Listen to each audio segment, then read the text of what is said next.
Welcome to the Do Whatever It Takes podcast. Conversations that help athletes maximize their potential on and off the field. From coaches, trainers, former teammates, athletic influencers, and business owners, we'll discuss their journey.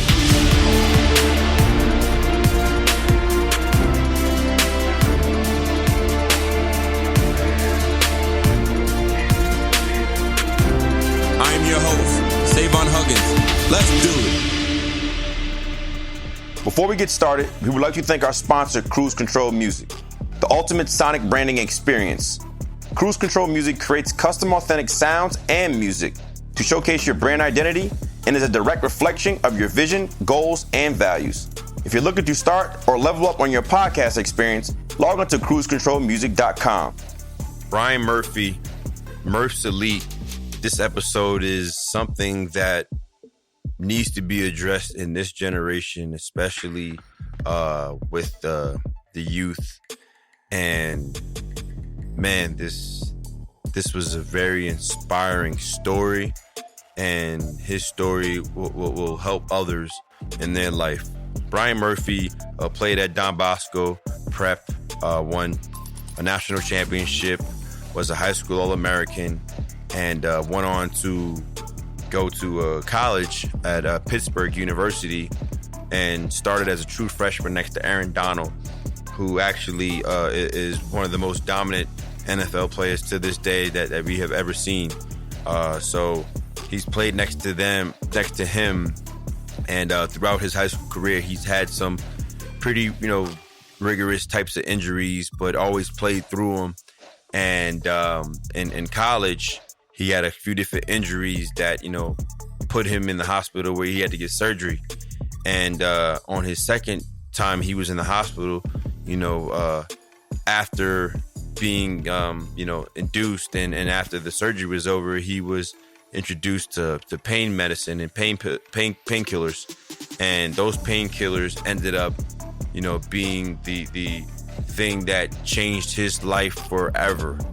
And this is something that is serious, something that is real, that is raw. It may be a little bit explicit. It may affect you. It might, affect someone close, near and dear to you. But this is something that I think that we all can't be naive to the fact that this can't happen to one of us. It all started with a surgery that, went from one pill and that's it.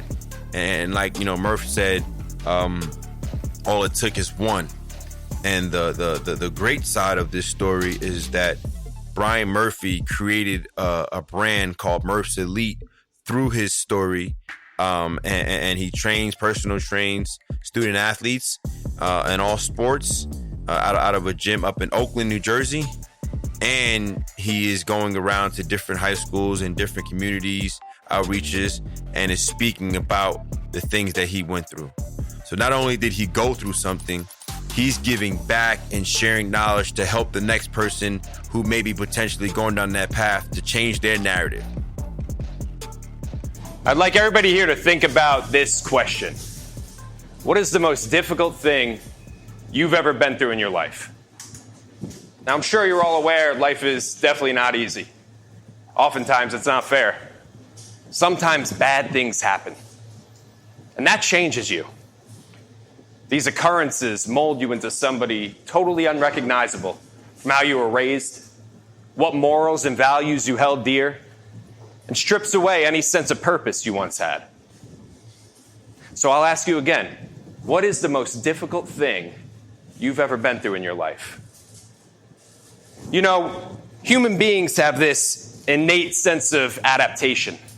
Our tolerance for pain and suffering is strictly dependent upon how much and how often we expose ourselves to these. Growing up, I would hear stories and watch shows about these people who would go through these traumatic, life-altering experiences. Never me. That would never happen to me, I would say. I was so confident because of how I was raised. Disciplined, strict, tough. I've been exposed to pain and suffering from an early age through training my mind and my body to excel at sports. My dad used to tell me that you were either prepared or you were not prepared. So I became the Murphy. I was the one who was going to make it and provide a better life for my family. Me. I was prepared. Or so I thought. Growing up in our household, you did well in school. You treated others with respect, and you were an exceptional athlete.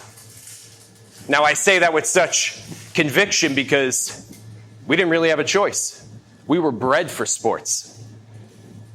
You know, when I look back on it now, I'm so grateful that I was the youngest sibling, because from ages 7 to 12, I never won a single thing. Not only that, but I was afraid of everything. Fortunately, I had people in my life who forced me to conquer my fears every day, until one day I had no more fear. Something changed. I changed. I evolved. I evolved into something my parents had never seen before. After years of losing and being afraid, I made the decision that it was never going to happen again. I became obsessed with working out and making myself better. I wanted to be somebody great. I was able to implement discipline and integrity into my life. You know, doing the hard things. The things nobody wants to do, but that you know will benefit yourself and others. But more importantly, doing them when there's nobody around to watch. It's easy to take orders and follow directions when there's somebody there holding you accountable, am I right? But to be able to hold yourself accountable, man, that's something special. I was already ahead of the pack. When the time came for me to go to high school, my parents made a decision that I was to attend Don Bosco Prep. Now, the only thing I knew about Bosco at the time was it was in a different state, far away from where I'd grown up, all that I'd known. And for the first time in a long time, I was scared.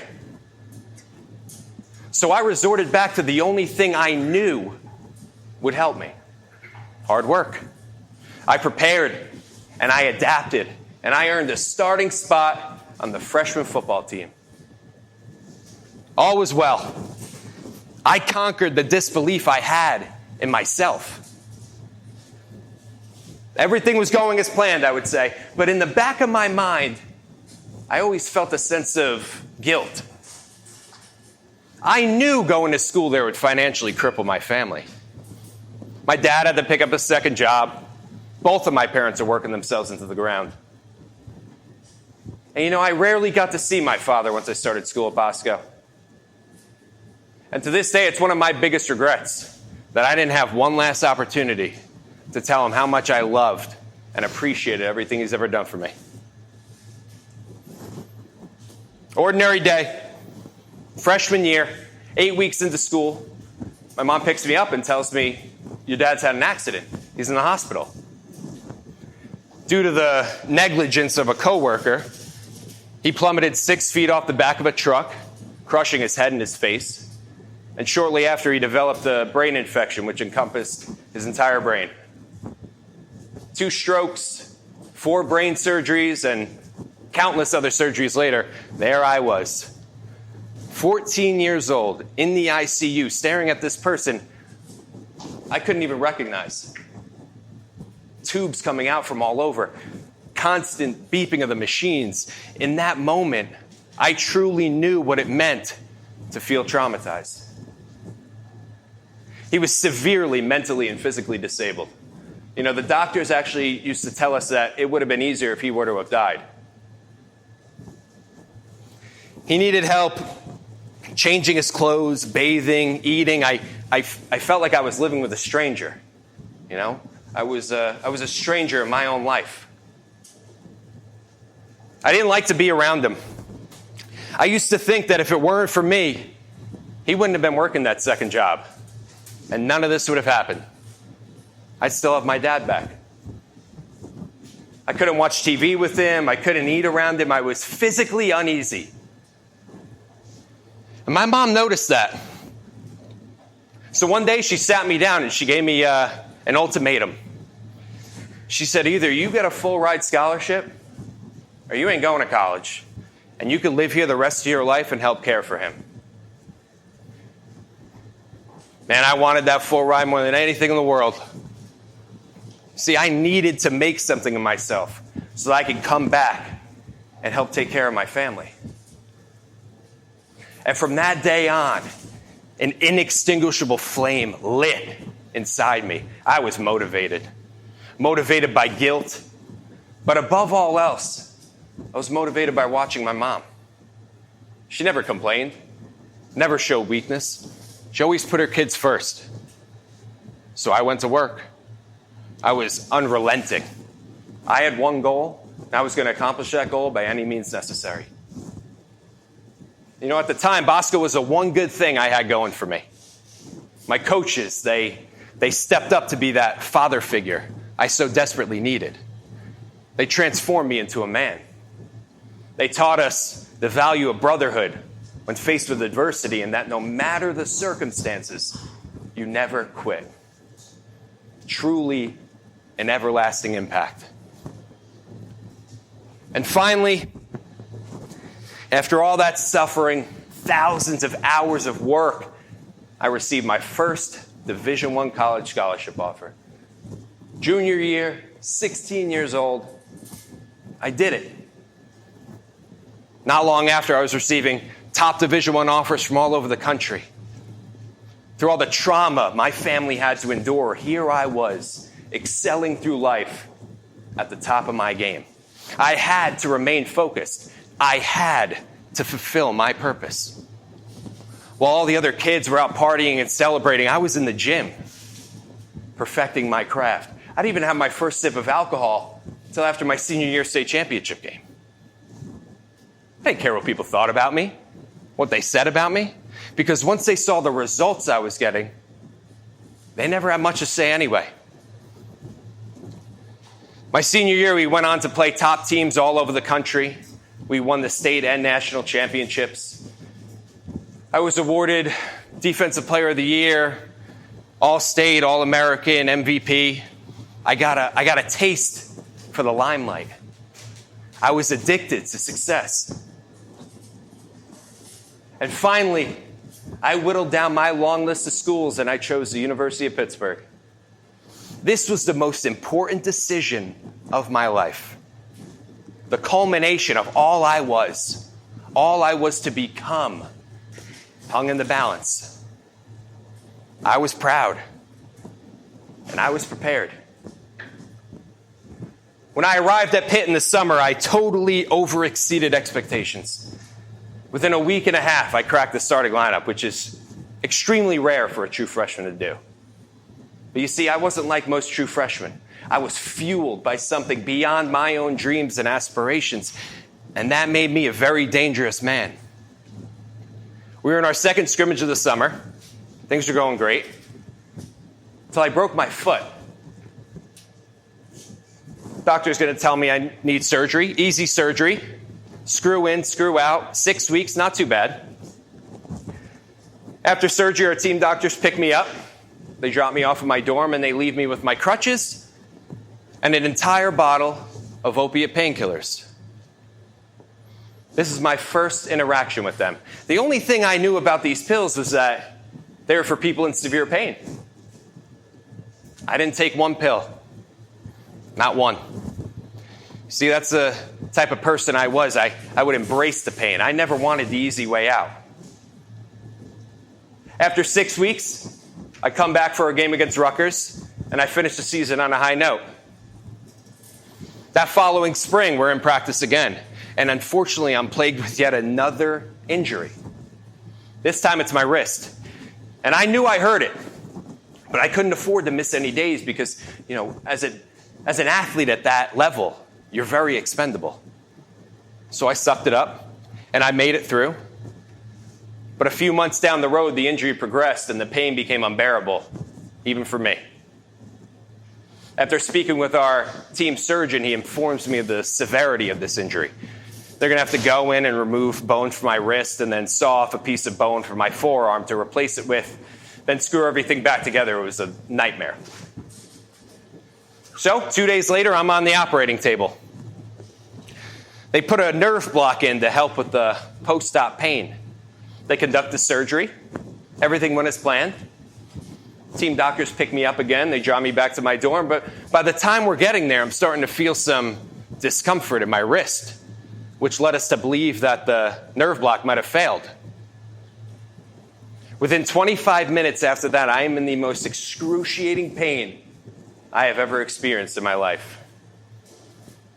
Our doctors are rushing me back to the hospital. I'm going in and out of consciousness, vomiting from the pain. The last thing I remember is being surrounded by doctors and feeling this overwhelming sense of relaxation and bliss from the morphine. This is my first experience with opiates. For 3 days, they had me hooked up to a morphine drip in a hospital bed. There's a little button that I could push, and I could push this button once every 7 minutes to distribute the pain medication. That first night, I stayed up and pushed that button once every 7 minutes until I passed out. I didn't think anything of it. I was in severe pain, so I justified my newfound obsession with this drug. After 72 hours, I'm released back home. And once again, my doctors pick me up and they drop me off with an entire bottle of pills. So here I am, 19 years old, still in severe pain. The coaches assured my mom I was going to be looked after, so she went back home to continue caring for my dad. But this time around, I took the pills. And on the second day, I made a decision that would forever change who I was and my future path. I took one more pill than recommended. One. That pill led to 2 and 3 and 4, and within 10 days, the entire bottle was gone. Within 3 weeks, I was out on the street buying drugs. I needed that high. It's all I ever thought about. From the time I woke up to the time I went to bed. It completely suffocated my life.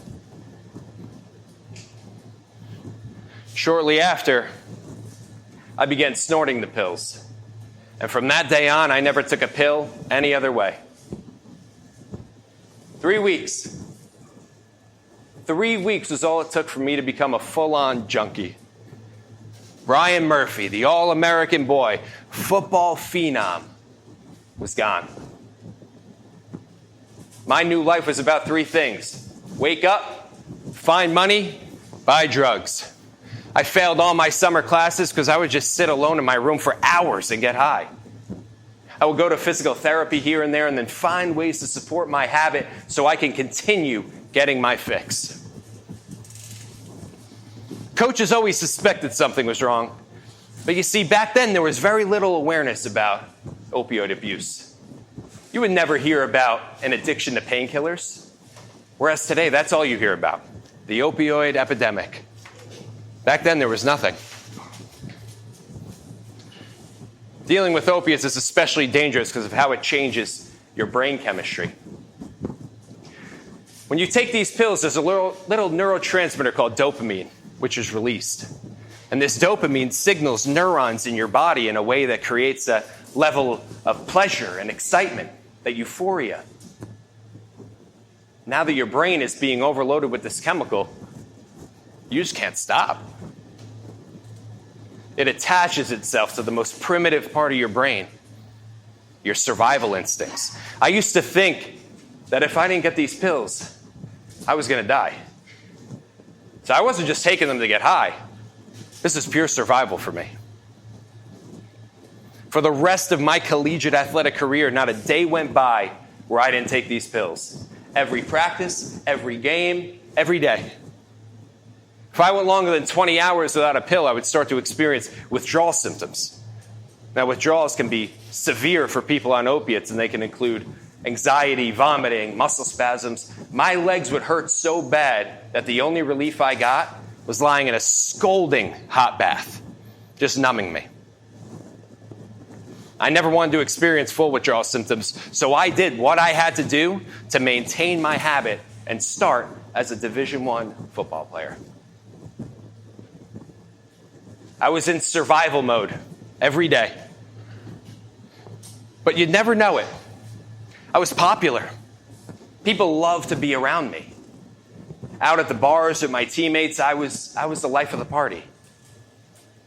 But little did they know, all I was a ticking time bomb. Junior year, my addiction is full throttle. I'm getting grades good enough to pass, and on the field, I'm performing well enough to start, but nowhere near my potential. In our second game of the year, we're playing out in Cincinnati. And with every away game, we always get a police escort from the facility to the airport, and then we fly privately. Our escort was leaving at 12:30, and here I am, 12:15, standing in front of my dealer's house, calling him on the phone, screaming at him because I need my pills or I'm not playing. Finally, he arrives by 12:25, and now I'm racing to the facility. My coaches are calling me frantically, and I need an excuse. So I crashed my car and told them I was in an accident so they would come and get me. It was at this moment where I really recognized that I had a problem. I looked in the rearview mirror. I had white powder all over my nose. I was sweating profusely, and my car was all smashed up. When I got out, I actually had to hold back the tears because in that moment, I realized the type of man I had become. This was my mindset. It was drugs over everything. Before practices, I'd be doing pills off the toilet paper holders in the bathroom, off my locker bench, even off my classroom desks. I didn't even care anymore. I deceived everyone for so long. I almost wanted to get caught. For somebody to recognize my problem and tell me, it's going to be okay. I was in a state of hopelessness. I would sit alone in my room and stare at the ceiling and think that I would never be able to stop doing these pills. That I was going to need these drugs for the rest of my life to feel normal. 8 games into my junior season, normal practice, I had a severe panic attack during a play. I ripped off all my equipment. I thought I was having a heart attack. And from that day on, I experienced multiple daily, all the way through the end of the season, until one day I just couldn't take it anymore. It was almost as if it was a sign for me to make a change, to stop. Eventually, I picked up the phone and I called my mom, and I could barely speak the words. But I told her I had a problem and I needed help. 8 hours later, she was in Pittsburgh. We all had a big meeting with my coaches, and they agreed to send me to rehab. This first rehab was a state-run facility. The care was inadequate. Not only that, but there were drugs everywhere. I detoxed, but I used again almost immediately. But me being the person I am, I still became the community leader within a week, and I preached as if I'd been clean for 10 years. After the 30 days is up, I come back to school. I come back into the football facility, and I get this really weird vibe. You know, it's almost as if they don't even remember me. You know, I'm looking for some attention. It's like, you guys just sent me to rehab. Why are you not asking me how I'm doing? There was no follow-up. There was no aftercare. Nothing. So what did I do? I quit. Within 24 hours, I decided to leave school for good, with 3 classes left to finish before I got my bachelor's degree. 3. I drove to the facility, loaded up my car, and drove home that night. The Bosco Bryan would have never imagined doing something like that. At home, my problem not only continued, but it became progressively worse. And that's when I was introduced to heroin. I remember this as plain as day. My dealer had no pills, only heroin. So it was either I go through withdrawals or I take what he has. That wasn't even an option for me. I used to swear that I would never stoop that low, that I would never be a low-life heroin addict. And yet here I am doing it as if I've been doing it for years. And from that day on, I never took a pill ever again. My life went from bad to you cannot possibly comprehend. I burned nearly every bridge in friendship I ever had. I was stealing money from my parents and friends, cashing bad checks in my account, any way I could get money. Eventually, my mom surprise drug tested me, and I failed. So I reached back out for help. Fortunately, a good family friend was the owner of a rehab down in Florida. 30-day facility, nicer place. I detoxed. I didn't use while I was there, but I had my reservations. You see, it wasn't bad enough for me yet. It wasn't my time. If you're around the community, if you talk to people who have suffered addiction, they'll always tell you it wasn't my time. It wasn't bad enough for me yet. And that's the truth. It wasn't bad enough for me. I didn't have my rock bottom. But I convinced myself, I'll go here, satisfy the people that matter, and I'll be back to my lifestyle in 31 days. Here I go again. Community leader, the therapist loved me, everybody loved me. Instinctually, I still had to be the best, mentally and physically. I was so manipulative. Nothing was genuine. Everything out of my mouth was a lie. The only benefit to that facility was that I stayed clean for 30 days, the longest time I had survived without drugs since the summer of my surgery. When I returned home, my mom asked if I was ready to go back to Pittsburgh and get my degree. I assured her I was, but in the back of my mind, I knew I couldn't. I couldn't go back there. And against my intuition, because I knew my life would spiral out of control, I drove back to Pittsburgh, fully knowing I was going to use the second I arrived. This was my new reality. It was more important for me to satisfy my mom than to protect myself from these demons that continued to haunt me. Within a week of being back, I reconnected with an old friend I used to get high with. Desperation consumed me. My addiction grew past the point of no return. And in August of 2015, I shot heroin for the first time in the bathroom of a gas station with my phone dialed to 911 because this time I thought this was the end. Within a week after that, I was homeless, kicked out of the place I was staying at. For over a month, I lived inside my car outside the University of Pittsburgh's library. I'd wake up every day with one objective: find money, buy drugs. I would shower in the school's locker room and then drive myself back to my spot at night so I could use the Wi-Fi. Being stared at, judged, ridiculed, that got old. People walking by in the middle of the night, people who knew me from back when I was playing, who thought I was this big shot, great guy. And now here I am, living out of my car, in front of the library I used to play Division I football for. My impulsiveness took control once again. The realization that I could no longer survive this path led me to pack back up and head on home. When I got home, though, my mom was done.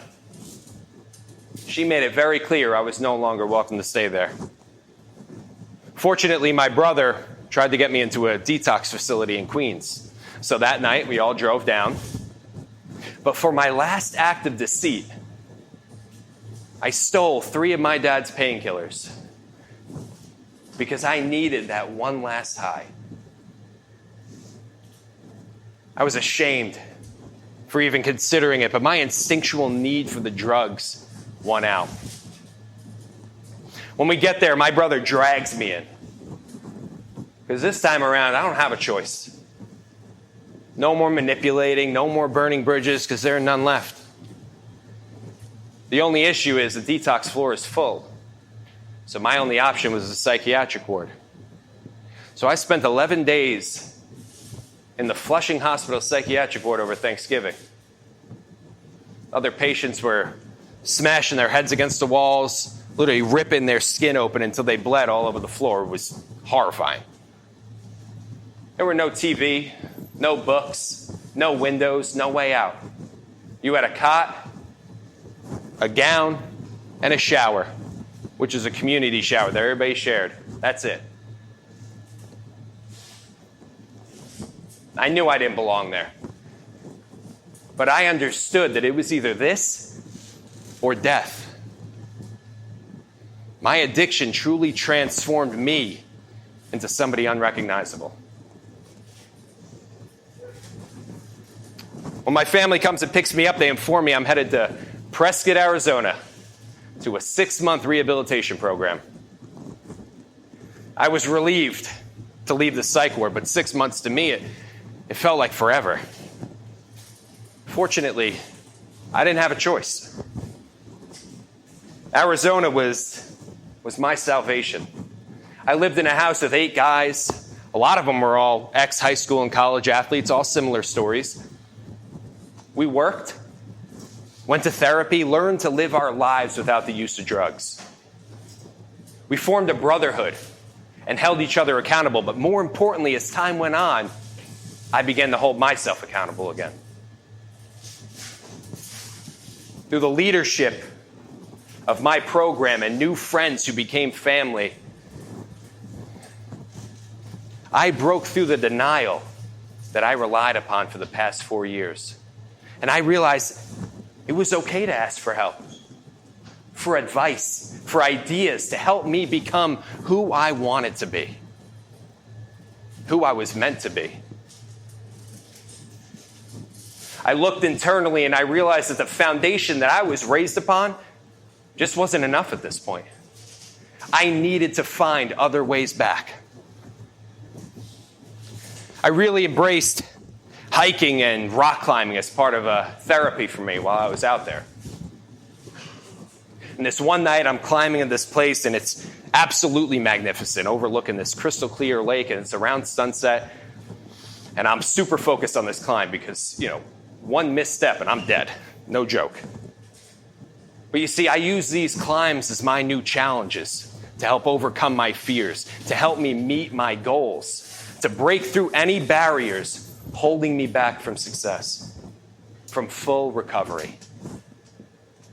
And I was nearing the top, and I stopped for a second, and I was just truly present, just for a moment. And I looked around at all that beauty, and that's when I had this revelation.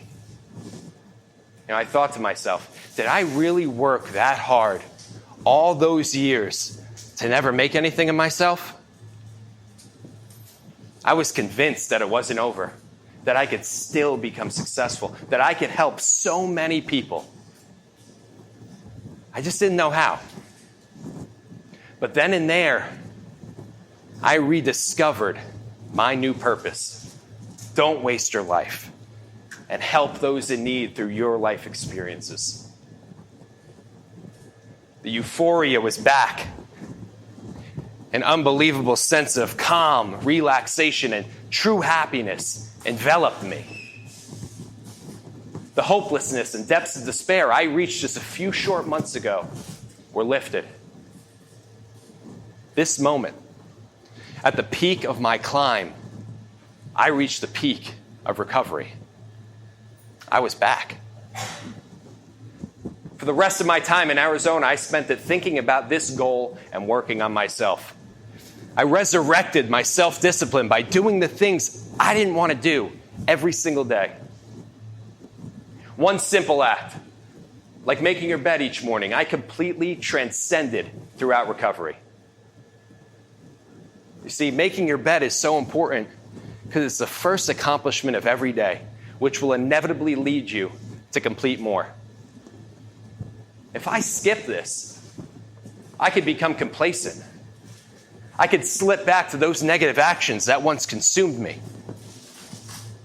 But I knew, and I still know now, that I will never look back. I spent about 8 months in Arizona. Afterwards, my program hired me to become a manager. During that time, I also rekindled an old failed relationship I had with a girl from my hometown who just so happened to be out in the area working as a nurse. I was horrible to her throughout my addiction, and I knew I needed to make amends. So I sat her down, I told her my story, and she was actually in shock. She used to tell me how when she told her friends what a jerk I was, they actually would challenge her. Nobody could believe that Bryan Murphy could act this way. We would reminisce about college and the old times, and this one story I always brought up throughout my entire high school or college career. We only had one guy come and talk to us about addiction in college. He didn't come every year, not every season. He came once. And it was a 60-year-old gentleman with his PhD, clearly never a drug addict. Nothing he said just ever resonated with me because there was no way he could understand what I was going through. A Division I football player, high on pills. I envisioned myself back in those seats, listening to that PhD. I didn't listen to him. Nobody listened to him. I was so sure that I could get through to people. I just went through the heart of addiction and survived. People would listen to me. So that was my goal. I had nothing. Not a dollar to my name. I had a bunch of awesome friends who supported me and an ethos to alter my course. I was ready to make my dream a reality. I made numerous amends to people, especially family. I'd begun the rebuilding process for my life. My mom and I rekindled our relationship, but as I was coming home, she was in the process of selling our house to move my dad down to Florida to an assisted living facility so he could have 24/7 care. So for the first 8 or 9 months of me being back, I slept on couches. I worked 12, 15-hour days in hopes of saving up enough money so I could rent an apartment. Before my dream became a reality, though, I had to accomplish this one thing for myself. I committed long ago to obtain a full-ride Division I scholarship offer and get my college education. I wasn't a quitter. I had to finish strong. So I reached out to the chancellor at the University of Pittsburgh and I described my experience as a student athlete there and that I had 3 classes left to finish to get my bachelor's degree. He immediately placed me in those 3 online courses, and 2 months later, I graduated. 1 year out from rehab, I have a vision for my future. I call a buddy of mine who's a straight shooter. I needed some advice to succeed. Not only did he give me the wisdom I needed, but he also asked me to train his teenage son, who was a football player. I jumped at the opportunity because, you see, this was the first step down my new path. That one kid led to 2 and 3 and 4, and now I train over 60 college, high school, and youth athletes, as well as multiple teams. The relationships that have been forged through my company, Murphs Elite, have been some of the most fulfilling I have ever experienced, because I truly know I'm making a difference in their lives. I train them not just for sports, but for any time down the road where they must make a choice, maybe the wrong choice, which forces them to lose their purpose, their self-discipline, their inextinguishable flame. They will be prepared. I'm hard on them, and I expect a lot. I enforce the values that brought me to the pinnacle of my success. The absolute importance of surrounding yourself with the right people. Having the discipline and integrity to not give in to peer pressure. And above all else, when things go wrong, ask for help. Now, I'm the guy they call at 2 a.m. They have a problem they can't solve. And I'm the guy they call when something happens. Me. My purpose is so clear now. I have numerous people that rely upon me, that hold me accountable. Every time I step into the gym with my kids, they expect me to be at my best. And I'll never let them down because I expect the same from them. I'm sure there are those of you out there who still think like I did. Never me. That'll never happen to me. This problem doesn't discriminate. It doesn't care if you're black or white, rich or poor, athlete, gamer, brilliant or not, mentally tough or weak. It will destroy you. I've had 10 friends die from this addiction. 11 now, actually, as of just a few months ago. Some of these people I've known my entire life. So before you get the idea that you're invincible, please take a second and actually look around the room.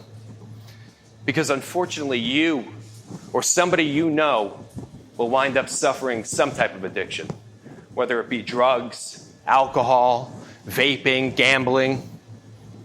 And let me tell you something. It's a roller coaster of desperation and survival, and not many make it out.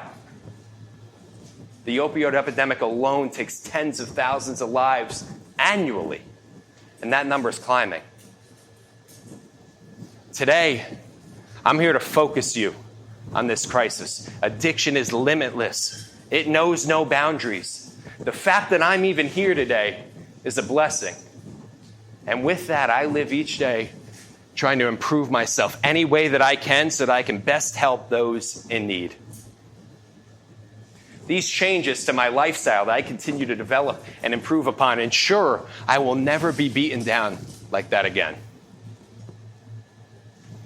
I've been sober for almost 4 years now. I've been given a second chance at life. I've constructed a foundation that implements discipline, humility, gratitude, not just for me, not just for athletes, but for anybody I encounter. So when I ask you, what is the most difficult thing you've ever been through in your life? It's a reminder that things can always be worse. And when you are faced with these overwhelming adversities that will inevitably plague you, formulate these habits to modify your mindset, become true champions of life. Everybody listening here today, you are now prepared. Thank you for listening to the Do Whatever It Takes podcast. Be sure to follow us on all social media platforms at Team Do It, and log on to teamdowit.com to book your next training session or speaking engagement. Always remember to live in your purpose. Do it.